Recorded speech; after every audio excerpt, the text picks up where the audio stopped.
열린 라디오 YTN에서는 시청자 여러분의 목소리를 듣습니다. 참여 신청과 의견은 유료 문자 샵 0945, 우물정 0945나 YTN 라디오 프로그램 열린 라디오 YTN 게시판을 통해 남겨주세요. 네, FM 94.5MHz로 방송되는 열린 라디오 YTN 함께하고 계십니다. 이번에는 지난 한 주간 있었던 뉴스들 가운데 사실 확인이 필요한 뉴스를 팩트체크해 보겠습니다. 팩트체크 전문 미디어죠. 뉴스톱의 송영은 팩트체커 전화 연결돼 있습니다. 송 기자님 나와 계세요? 네, 안녕하세요. 네, 안녕하세요.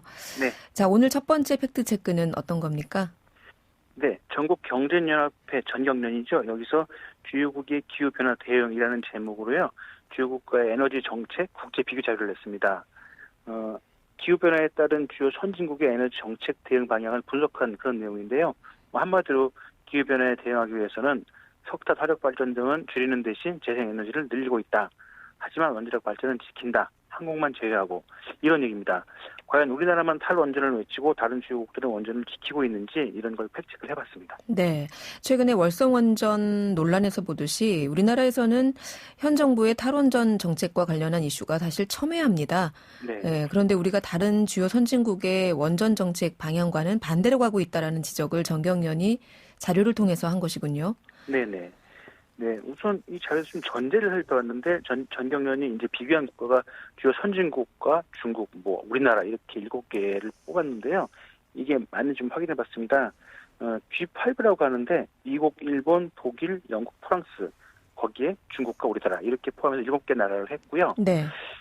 설명 말씀드린 대로 G5 국가와 중국과 한국을 합친 7개국이다 이건데 이 G5라는 것들을 세계 주요국으로 한 것은 이게 좀 객관적 기준이 좀 애매한데요. 일단 G5를 찾아보면 1973년에 결성된 선진 5개국 협의체의 이름입니다.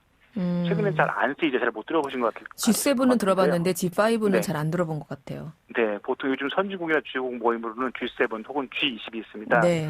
그래서 그냥 최근 트렌드에 맞게 그냥 G20이나 G7이나 G20을 쓰면 좋을 걸 왜 굳이 48년 전 기준인 G5에다가 중국과 한국을 더했을까 좀 궁금증이 생겼습니다. 네, 왜 그랬대요?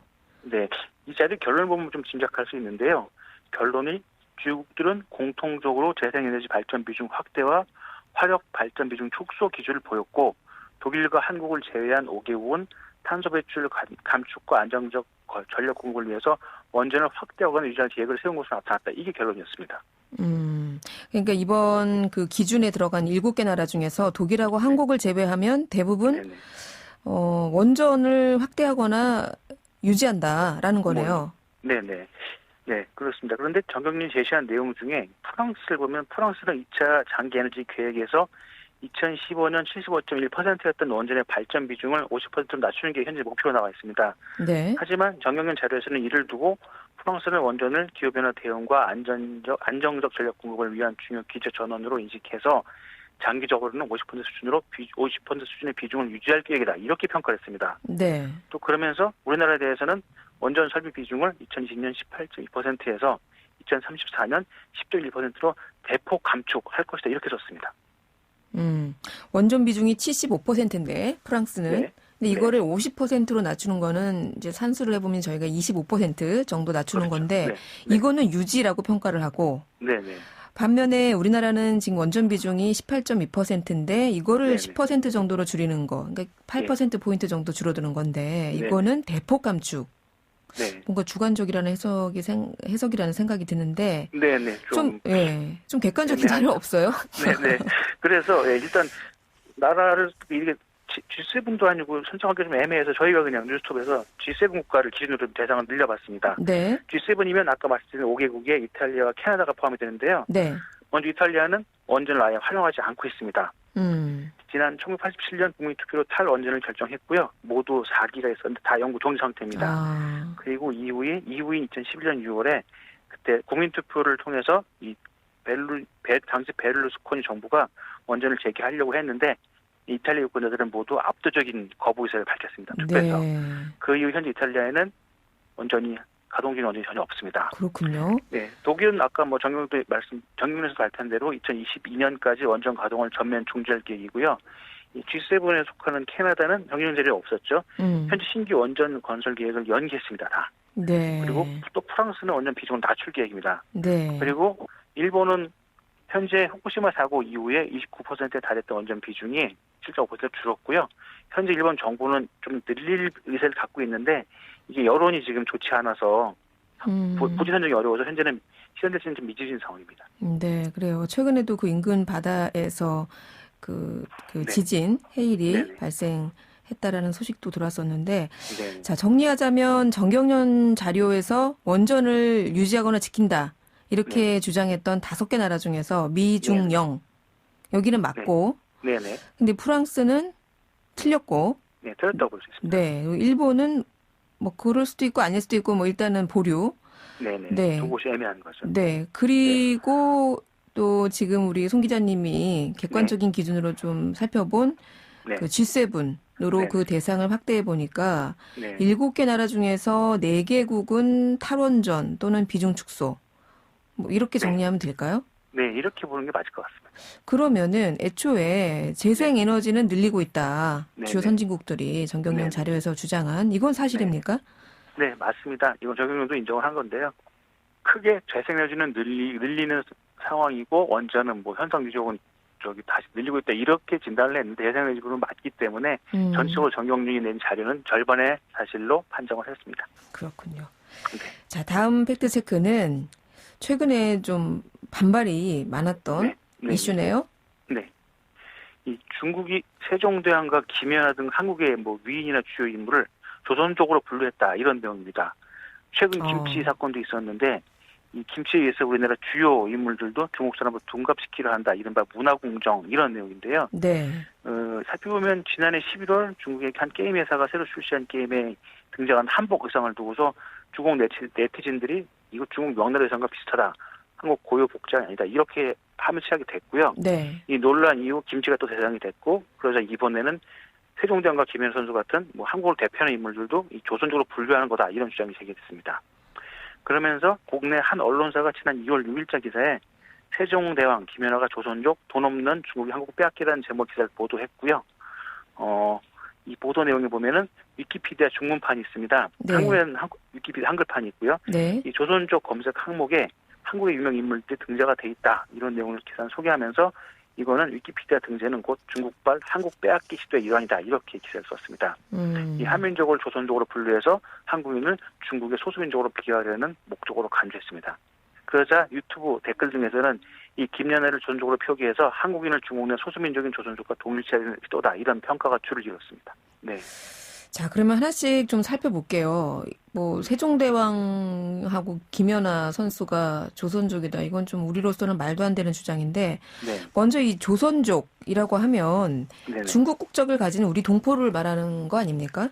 네, 이게 좀 여기부터 좀 자세히 따져봐야 되는데요. 네. 우선 우리 기준이 있습니다. 한국의 기준이 있는데 한국에서 조선족은 이 법무부의 외국 국적 동포의 국적 회복 등에 관한 업무 처리 지침 제2조에 보면 중국 국적 동포를 중화인민공화국이 성립된 1949년 10월 1일 전에 한반도 및 그 부속 도시에서 중국 등지로 이주하였거나 중국 등지에서 출생한 자 및 그의 직계 비속으로 정의하고 있습니다. 네. 또 제3조에서는 중국 국적 동포가 1949년 10월 1일부로 중국 국적을 취득함과 동시에 대한민국 국적을 상실한 것으로 간주함 이렇게 명시하고 있습니다. 그러니까 중국이라는 나라가 현대에 설립된 이후에 이주했거나 출생했거나 그렇죠. 예, 대한민국 국적을 포기했거나 이런 경우에는 이제 중국 동포다. 네네. 자, 그러면 그러면 한국계 중국인 이 정도로 볼 수 있는 거죠. 그렇죠. 네네. 그런 우리 법은 그렇게 조선족을 그렇게 정의하고 있는데 네네. 중국에서는 어때요? 네, 그 논란이 있는 위키피디아 중문판의 조선족 항목을 살펴보면 조선족을 한민족, 조선민족 그리고 고려인과 동의어로 명시했습니다. 저희가 좀 다른 거죠. 그러면서 세종대왕, 김연아 선수의 김일성, 뭐 박정희 전 대통령, 김일성 전 대통령 등도 이 모두 조선족으로 분류하고 있습니다. 네. 그런데 같은 항목 아래에 네. 중화인민공화국 소수민족은 해당 문서를 참고하시라고 하면서 중국 조선족이라는 용어가 따로 언급되어 있습니다. 아, 그러면은 조선족하고 네. 중국 조선족을 구분하는 거네요. 네, 중국 위키피디아에서 그렇게 돼 있는 겁니다. 그래서 이제 다시 중국 조선족 문서는 중국 내에 거주하는 소수민족인 조선족에 대해 설명하고 있는데요. 이 중국 조선족을 대표하는 인물로는 1910년에 조선에서 태어나 1920년대에 중국으로 이주한 후 중국에서 활동한 유명한 김현민이라는 영화 배우가 있습니다. 네네. 그분과 또 1961년 베이징의 조선족 가정에서 태어나 현재 중국 로큰롤의 아버지로 불리는 가수 최건을 언급하고 있습니다. 그렇다면 네. 이 중국판 위키피디아에서 세종대왕 그리고 김연아 선수가 조선족으로 되어 있다는 거는 맞지만 네, 맞습니다. 그 내용상의 정의는 한국과 중국 두 나라의 조선족의 정의가 다르기 때문에 빚어진 네네. 거네요. 네, 그렇습니다. 정리하면 중국 위키피디아에서는 조선족은 한국인을 지칭하는 또 다른 표현이고 그 대신 우리가 생각하는 조선족, 그거는 중국의 소수민족인 중국 조선족이라는 별도의 분류가 따로 있습니다. 네. 그래서 중국 위키피디아에는 김연아의 국적은 한국으로 표기되어 있고 세종대왕은 조선국의 왕이라고 표기가 되어 있습니다. 그렇군요. 네. 자, 그러면 두 번째로 이 중국 네. 포털이죠. 바이두. 네. 여기서 윤동주 시인을 조선족으로 분류했다. 이건 어떻습니까? 예, 요것도 살펴보니까 이 바이두에서 윤동주를 검색하면 윤동주 시인의 국적은 중국, 민족은 조선족으로 표기하고 있습니다. 그리고 윤동주는 중국 조선족의 애국 시인이며 거주지는 중국 조선족 자치주 명동춘이라고 설명을 하고 있습니다. 또 바이두에서 김연아를 검색하면 국적과 거주지를 한국으로 표시하고 있습니다. 또한 설명에는 한국 최초로 동계올림픽의 피겨스케이팅 종목에서 금메달을 딴 선수라는 점을 언급하면서 이 윤동주 시인의 조선과 구분되는 한국이라는 용어를 사용하고 있습니다. 우리는 윤동주 시인이나 뭐 세종대왕님이나 김연아 선수나 다 우리 대한민국 한국 사람이라 생각하는데 이 중국 포털에서는 윤동주 시인은 국적이 중국인이고 김연아 선수는 한국인이고 또 이렇게 돼 있네요. 네.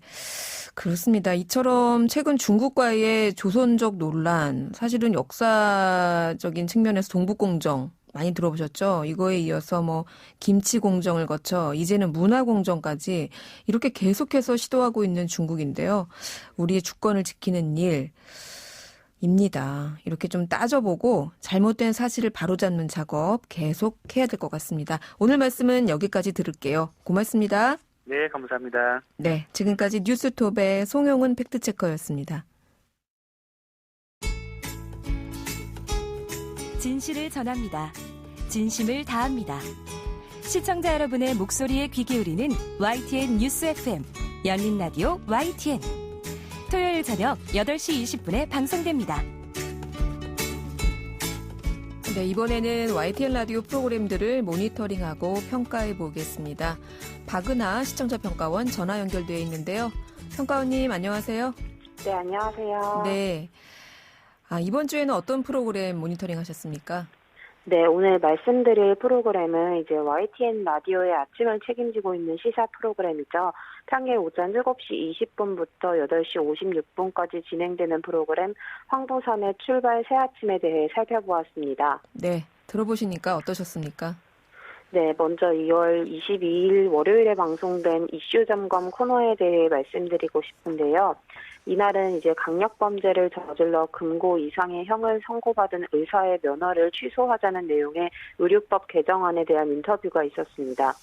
의료법 개정안이 지난 19일 국회 보건복지위원회를 통과한 것과 관련해서 김남국 더불어민주당 의원과 인터뷰가 진행됐는데요.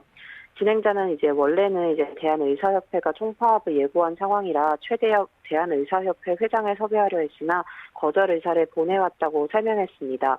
대한의사협회의 주장의 의도가 무엇인지 직접 들을 수 있는 자리였다면 좋았겠지만 의사협회 회장의 거절에 인터뷰를 진행할 수 없는 상황에서 수술실 CCTV 설치 운영을 의무화하는 법안을 대표 발의한 김남국 의원이 해당 사안에 대해 많은 내용을 설명해 주어 비교적 잘 파악할 수 있었습니다. 특히 이제 대한의사협회가 보복 입법이라고 주장하는 것에 대해서는 직접 역대 의료법 개정안 의사록을 조사해와 2007년부터 2018년까지 발의 내용을 토대로 이제 근거 있는 반론을 제시하려고 했던 점에서 신빙성과 타당성이 느껴졌습니다. 네.